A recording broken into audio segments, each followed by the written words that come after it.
Okay. Thank you, Greg. Is the mic on? Okay, You yeah. there? I think so. Is it on? Yeah. Yeah. So Greg is the managing director of the Glasgow Bike Station. I'm going to give you a little bit of tidbits about No Greg. problem. You were recently shortlisted for the Herald Society Awards this year. Which is tomorrow, yeah. Tomorrow. Yeah. Well, good luck tomorrow. Yeah, thanks, yeah. Very good. You can tell us a little bit about your social enterprise in a minute, but I think the interesting thing from all of the stuff I've got is your personal journey from being a man who had a phobia of riding bikes as a child to being someone who's working with bikes all the time and encouraging people to get on their bike, get a bike, upcycle a knackered bike into a great bike. That's an interesting journey. Maybe you can start off by telling us a little bit about that. So, yeah, it might be a long story, but yeah, roughly I come from Nice. I used to live in Monaco, and then I moved to Scotland maybe 10 years ago in Erasmus to learn English. And then after that, I did a degree in marketing management, and I got a job, and then another job. And then I was working in big financial organization, corporations, and I didn't really like the way the employees got treated. Every time employees were being laid off, I was keeping my job great, I was getting promoted, but people were getting laid off, especially my last job where the boss will fire someone, buy a new car, and give us the other one's word. The guys got fired on his job to us, you know. So it was not really good, and I really hated that. And I was like, oh, I'm gonna do it's not really good. I don't like what I'm doing. I have to find something about it. At the same time, I met a friend who gave me a bike, knowing that I couldn't ride a bike because I was scared of bikes. I thought like being scared of bike, having a phobia was about, oh, you see a bike, you run away. But I was not really scared of bike. I could touch them, go around, but if I go on the bike, I would just go like, I can't cycle, so I can't. And somebody say, you have a phobia, Greg. Oh, right. Well. So I went over it. I had this bike in my bedroom for about 6 months until I kind of liked the bike. It was really nice. Build a relationship with the bike. In your bedroom? Yes, yeah, in the bed, saying my girlfriend, sorry, it's nice the bike, not you, Yeah.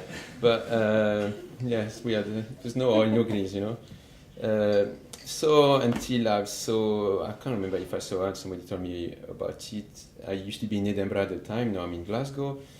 And I saw the Edinburgh Bike Station, which is a bike project. I was like, oh yeah, we do rider cycle training. I was like, oh, cool, yeah, let's go for it. Because if you go in a bike shop and you say, I don't know how to ride a bike, it's embarrassing. Say, what are you doing here? What do you want? So it's like, okay, fair enough. So I went to lessons. After 2-3 lessons, a bit embarrassing, training at night next to the canal in the dark. Oh, that's dangerous. Oh, Greg, so you're Greg. And, yeah, what are you doing? Yeah, just walking my bike, And type thing. I went over it, I learned to ride a bike, and then I started to cycle to work. And cycle every day. I don't know if everybody is from Edinburgh, from bottom of Leith Walk to near Brunsfield on really bad mountain bike with thick tires. I had to stop 3 times. I was healthy, I was running on the thing, but I couldn't do it. But I did it eventually and enjoyed it. And at the same time, maybe 6 months after, I was like, financial crisis was starting. I'm going to leave my job. Everybody say, Craig, you're crazy. If you leave your job, you're never going to get another job. I was like, great, I don't want another job, Okay. So I left my job. And I moved to Glasgow because my girlfriend at the time from Glasgow, and I arrived in Glasgow. And I didn't want to work in marketing management for a corporate organization. And I started to cycle around Glasgow, and people were just shouting at me, get off the road, what are you doing on the road? And just trying to hammer me with buses and being really angry at me. I was like, I really have to do something about it. So I was like, yeah, maybe you should start something like they do in Edinburgh, And then I gathered some friends, and then maybe 6 months after, we started with a pile of bikes. And so everybody bring a bike and a pile of fuel in a market stall, in the Barras market. Everybody's been to the Barras market. It was really like everybody, what are you doing, Frenchman, in a Barras market? It's like, it's a long story. Not stolen, no stolen bikes. No, there was a guy selling stolen bike with steel door, like right next to us, but as well. But we can't become fake friends, but it's okay. And then this is how we started. Yeah. So, can you tell us a little bit about the journey from the Barrowlands with a load of bikes by your mates to an organisation that eventually merges, a social enterprise that you created in your own right that eventually merges with the Edinburgh Bike Station? Yes. What's that journey? So So I think the funny thing when we started, so when we opened, it looks like because there like many cycling organizations start all over the UK at the time, and it looks like people were waiting for us, you know. So we start a few bikes, we sell 10 bikes, people bring us more bike. Oh, great, this is good. Let's do this, let's do that. We get funding from First Sport, Scotland and Italy. Then we get funding for recycling. We start to get more funding. Everybody's welcoming us. All the customers are really, really helpful because they see these guys trying to fix bikes in the market, and it goes on really, really well. And so it's getting exciting. At the time, nobody was paid. We were all volunteering because the money was just enough to buy more tools, pay for the stores, and keep us going. But at the same time, because I've got this degree in business, marketing, management, it took me 1 year before I got to start in the buyer's market. But unlike you, you're saying no business plan. I worked on my business plan for 1 year full on. I was really like, oh, I have to make the best of this. So I had my business plan. Yeah. And this is where I want to be in 3 years, you know. Good Excel sheets. Yeah, everything. I think I went a bit too much, you know. When the business plan was about 30 pages, I was like, oh, this is becoming a Bible. Let's get rid of this, that, you know. But anyway, and I haven't touched it since then. Did it get you some but money? he helped me. Yeah, he helped me a lot. But then Edinburgh bike station, and the manager Mark, which is here, used to be the manager of the bike station. And in Edinburgh, they kind of heard about me, the story, because we have funding in common. I can't remember exactly why they heard about us, but they heard about us, and Networks. they came and have a meeting and kind of said, "You guys want to join?" And I say, "Yeah, cool, you know, let's do it, great." And then from that, everything kickstart even more. Mm-hmm. More work for me, more things happening, and So- more So give us a summary of where the Glasgow bike station is at now. How many? So So now we got thanks to the help of the bike station in Edinburgh and getting their 10-year knowledge and all of that. So we moved on to a new place, a proper workshop in the west end of Glasgow. It's a massive 900 square meters workshop. We got 17 employees, 25 volunteers, 10 session staff. We got maybe I should say £350,000 a year turnover. It's working really well, lots of funding there and there. We're helping lots of people to get back on their bicycles. Are you running bike Tissues. training, like cycling Yeah, training? cycle workshops? training, bike training. Yes, I started, but now I'm too busy. Yeah. We teach all age from bikeability in schools. I saw someone who was 65 years old when I started. Actually, it was really, really cool, really nice, you know. Mm-hmm. I think it helped a lot because on the website it used to be my story, and I learned to ride a bike at 30 years old, so it get lots of people, oh, I can do it then, you know. It helps a lot. And you obviously cycle a lot regularly because you run some big Edinburgh to Glasgow mass cycle. Yeah, Do you do that regularly? Yeah, I try to go every year, but funnily enough, when I started, I was like, oh, people go on holiday cycling. Ah, man, what would you do on holiday cycling? And my last holidays, I spent 3 weeks in Cuba cycling all over the place. So things change a lot, you know. It was really good fun. Yeah. Rome. Where's your next cycling holiday? Well, funny enough, my girlfriend, who was not a cyclist, I never forced her to become a cycling. Now she's preparing my holiday cycling, so I'm a bit stuck with it. She said, oh, we should go to China. I was like, in 1 month, you know, you sure? Yeah, we can do this one. So You're not going to Holland where they're geared up for cyclists and flat roads? No, I keep on telling her that we'll do that when we get retired or something, you know, because one challenge now, you know, go through the mountains or Wow. cycling near volcanoes or, no, it's not possible, yeah. Okay. Yeah. Tell me a little bit about some of the people that have given you support along the way on your journey. As Mel was saying earlier, I've been doing lots of networking, go to lots of events, and the good thing is that you go around and you meet so many people and you chat to them, and you go to these events or you wonder what you're doing here, but you always meet that person, give you really good tips. So you keep on meeting people, asking, speak to friends about what you do, and even if people sometimes don't have a clue what you're doing, you always get something out of them, and it's really important to connect with as many people as possible. And at the same time, everybody which is close to business being always helpful all along the way. So yeah, it's still important to connect, to network with people, and just to speak to everyone, and you always get something out of. Everybody's really helpful as well along the way. So Okay. yeah. And have you met any of your former colleagues who in the financial institutions, and what do you tell them about your transition into no employment versus employment? Yeah, that's the funny thing because I never really met anyone face to face yet. I had colleagues, of course, like before, but not in the financial in my work, no. And some of them I chat a bit on Facebook, and it's a bit sad because some of them like, oh, what are you doing? Oh, I'm still there. Oh, it's boring. Oh, the boss is awful. Oh, I don't like it. What are you doing here? Oh, I've got a mortgage and I've just got a kid. Oh, and you know, it's a bit. Mm-hmm.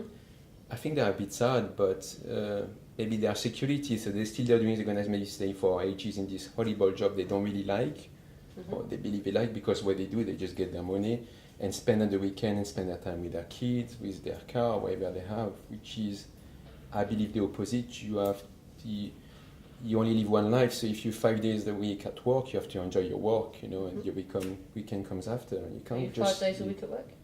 yeah, okay, well, because I enjoy it, so I'm 6-7 days at work, you know, that's different. So, but actually, just this year, I start to go over it. Mm-hmm. Sometimes there's some peaks, but Yeah, then yeah. I start to get my 5 days a week, and 5 days a week. my plan is, since about 1 year, to go part-time, just Oh. to have more time in my life. Okay. To But, go cycling. yeah, yeah, try to yeah, as well, do other things, but yeah. And yeah. So you're going to go part-time. Tell us a little bit about building a team.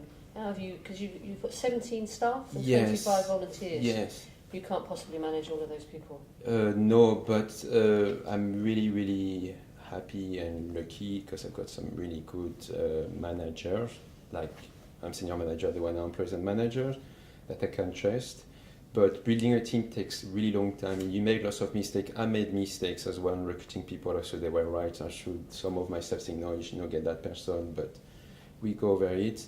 And only maybe actually last month we just realized we finally got a really good and proper team, you know. Congratulations. Which is, yeah, we're really happy. Like next year is going to be really, really exciting. But, you know, we all learn, we make mistakes. And so it takes time to really to know, because it's not only about employing the person which is, who's got the best CV, you know, is the person you're really going to connect with, you know, and maybe able to learn even more. This is really difficult, and it's really difficult in an interview to find that out, you know. You have to go and spend a week with the person, or And do you have maybe you should go and get drunk with them. Maybe share some tips about how do you find the right person if you're going to interview.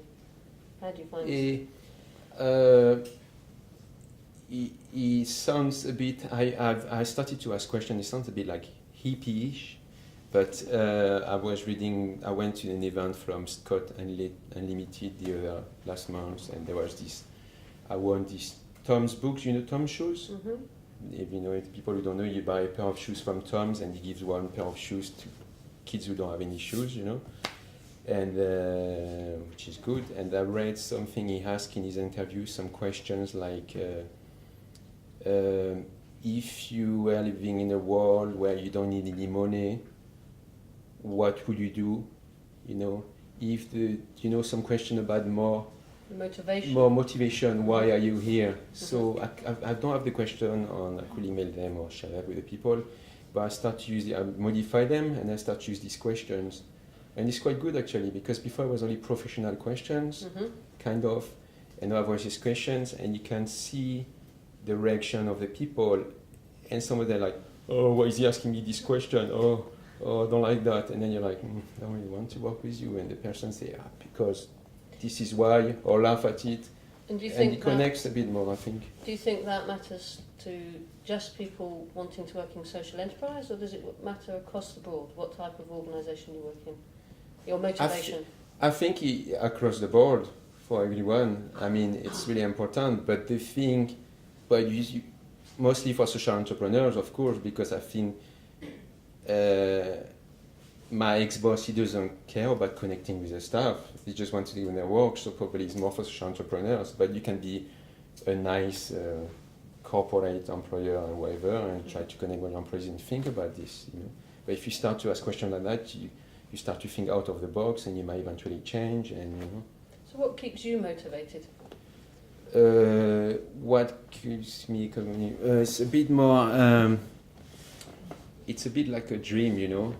But you will think my dream is about to get as many people cycling as possible. Mhm. It's not really anymore. He will think that it is to become a successful social entrepreneur. Not really. My dream is, maybe it's a bit utopia, is to live in a planet where everybody is happy, healthy, good in the head, good in the mind, is nice and clean. This is really my dream, you know. You dream about these things. That's not going to happen so, cycling up Leaf yeah, Road. but then, exactly, no, I know. So it takes time, but it really keeps me motivated because this, getting lots of cycling, becoming a social entrepreneur, is more an objective. So you reach it by following your inner dream, you know. Mhm. So you keep on doing all the things you do in life because it's not only about having a successful bike session, it's everything I do in life is linked together with that, you know, in the back of my mind. But of course, every day I'm going to get as many people cycling as possible because I believe you give someone a bike, he might do like me, cycle to work, ditch his boss, and start his own social enterprise, you know. So You it's all just- linked You together. don't know. Yeah, exactly, you know. Give someone a bike and they could start cycling. Yeah, exactly. So And if you've got one bit of advice for the social entrepreneurs, aspiring, budding, potentially thinking about it maybe in the room, what advice would you give them? I will advise them just to go for it. Just get the challenge. There was a Buddhist saying, I'm not Buddhist or any religion, but saying you have to steer the ship to get the goodness out of the world, and you have to go and change your life, shuffle everything, and just follow your dream as well. And the challenge is the most enjoyable thing. It's really difficult, but when you do something really difficult, then you feel so good. You got all these endorphins coming into your Yeah. body, you know, it's really nice, and you're really happy, and people say thank you, and people happy, and you create a job for people, you got volunteers, running skills. It's really important. So that's the tip. Just if you have this idea, just ditch everything and go for it. Yeah. Yeah. Okay. That's Greg, it. thank you very much on that note. Thank you. Thank you.